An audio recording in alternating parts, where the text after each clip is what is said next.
Hi, my name is JD. I decided to make this video because I couldn't find one online to explain how to change the fuser unit on an HP LaserJet MFP179, which is what I have. I have to say this is a very high cost of ownership printer. It seems like every month I have to buy something for it, toner, etc. But anyway, so I've replaced just the drum before. I've replaced the everything, you know, that's usual. But this one started to complain, and unfortunately, there's no instruction online on how to do this. So I hope you enjoy this. I'm going to show you one thing first, which is that in the old unit that I took out, I actually cut the little connector, because there's a little tie inside underneath those circuit boards that was tying it down, and I just didn't know how to take it out.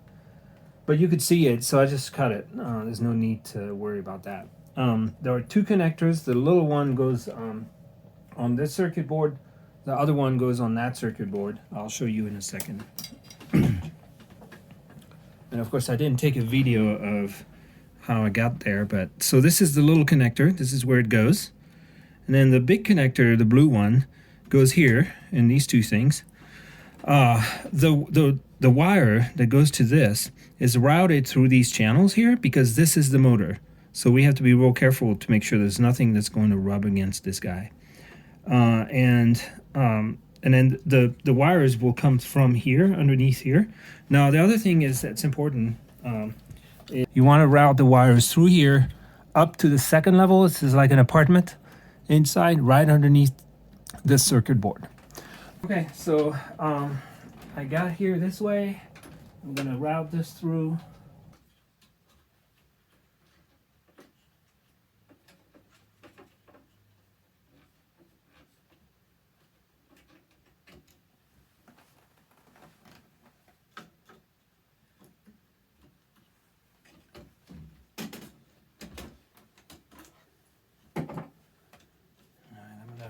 Hook up the little one so we don't have to keep fighting this battle.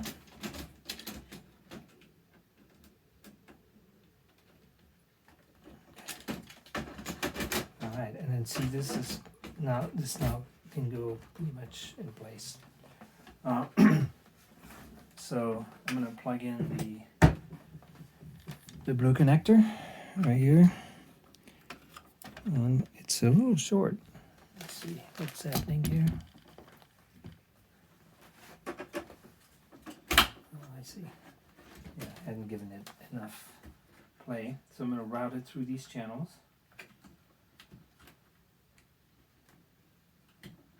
So it doesn't touch the motor. And then through these things.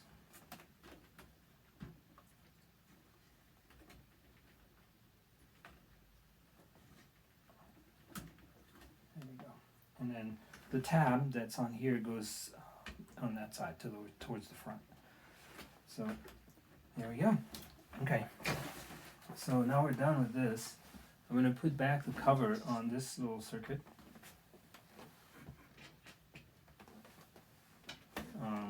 It's pretty easy. There's two screws.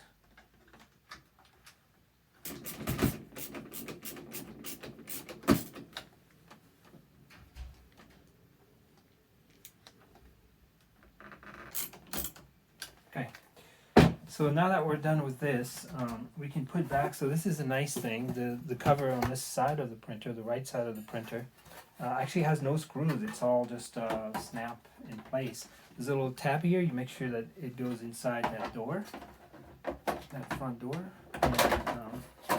and then everything else falls into place. There's really not a whole lot more than this to it. I'm going to close the front door because I don't need it open.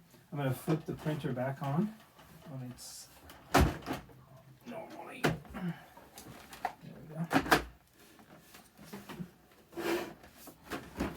Okay, so we're in good shape. And so now the unit is right here. You can see it has this little tab, metallic tab that goes in there. This one also has one. So we have 4 screws to screw here, and yeah.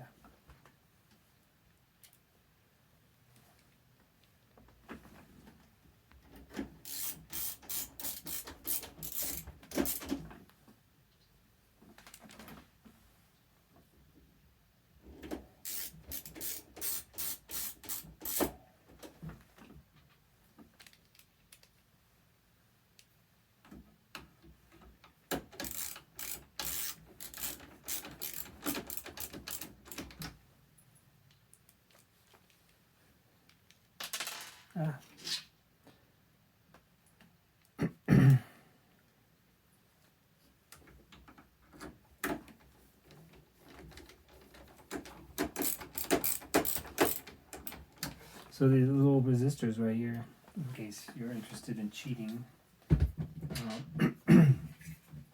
So this little plastic piece goes over here. I'm going to lift this and hook it in here. But we have to be careful that not... see, there's this tab right here. It needs to go up. But we'll have to make sure it goes back down at some point. I'm just going to put this up so it's not in the way. And I'm going to put back these screws.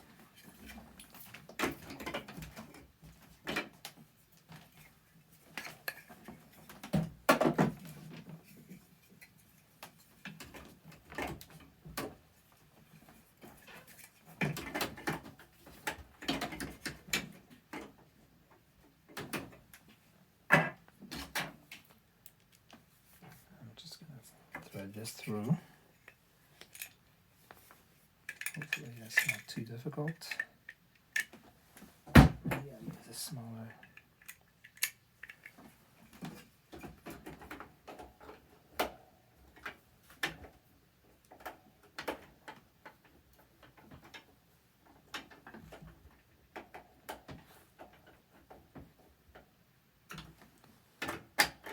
It's sort of okay there.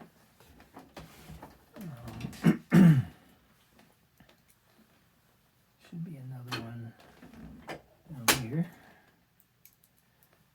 So the back cover screws into this piece in these holes right there. So that's why we need this separator.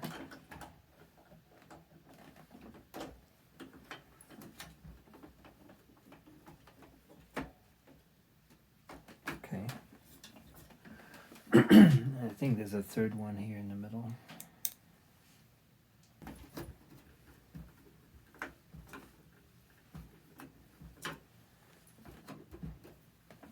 Nope, probably not. So just gonna extricate it and take it out. Okay, so and then now we're ready to put back the back of the printer. So remember, I'm gonna push this down, reopen it, move these tabs down. This is where the imaging unit goes. So maybe this is where the I'm just gonna put it back. So this is the back of the unit. Two little holes. I don't know if you can see this, but the hinge for the door, you just make sure that it's in there because otherwise you won't be able to put it back in. And we can just basically screw this back on. So I guess I will put back up this stuff.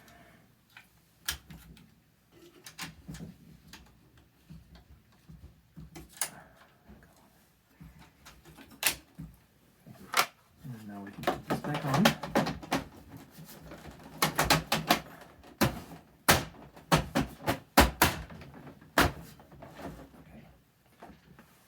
Screws, should be good. That's all the screws I have. So.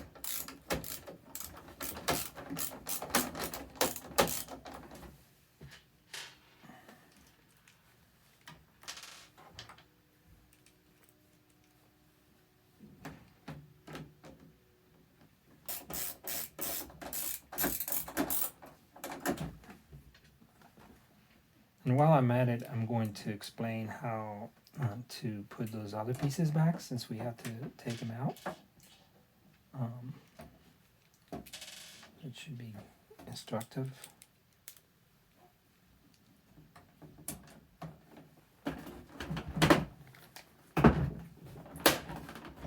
don't know the way this okay, there's tabs here at the top, 3 little tabs. That makes it look a lot better. Okay, so we're gonna undo this. Take the little tab, bring it down. Little tab, bring it down.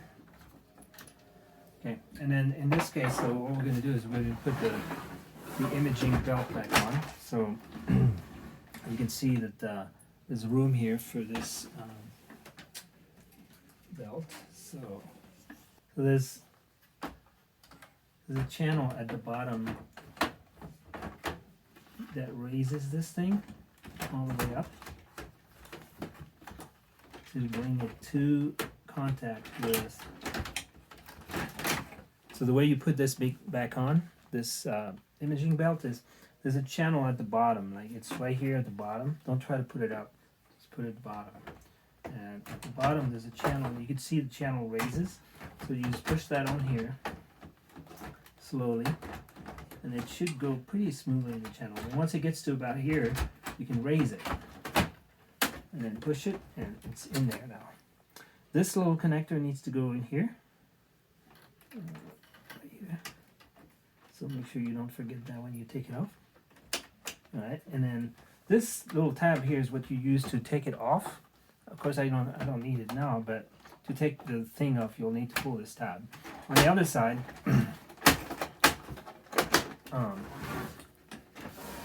this is where the tabs come in. So now that the imaging belt is on, we can just raise these tabs up so it won't move. So this tab goes up, sort of an angle, and then they're flexible. You just push them towards the middle of the printer, lift them, and then put it back. And then this guy will go back in. So there's a little thing you push here, just hook it up. There we go. And I think we're done with this side of the printer. Now, close this. I'm going to put the drum back on.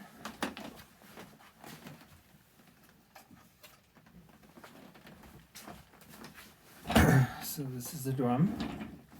I think they call it the imaging unit. And it goes back in there. It's just sort of like, try to be real low. And it shouldn't hit anything really. At some point it will hit some little clip things. There we go. And so here we go. And then we can put back all the cartridges. So this is your toner disposal unit. It's basically just it's a trash can. It collects, it has a little window here for the computer to know that it's full. So if you ever get a warning, just take it out, rinse it off, do whatever, just don't breathe that stuff. Okay, and then clip it in, and I will put the ink back on, and I think we're done. We're going to see if it works.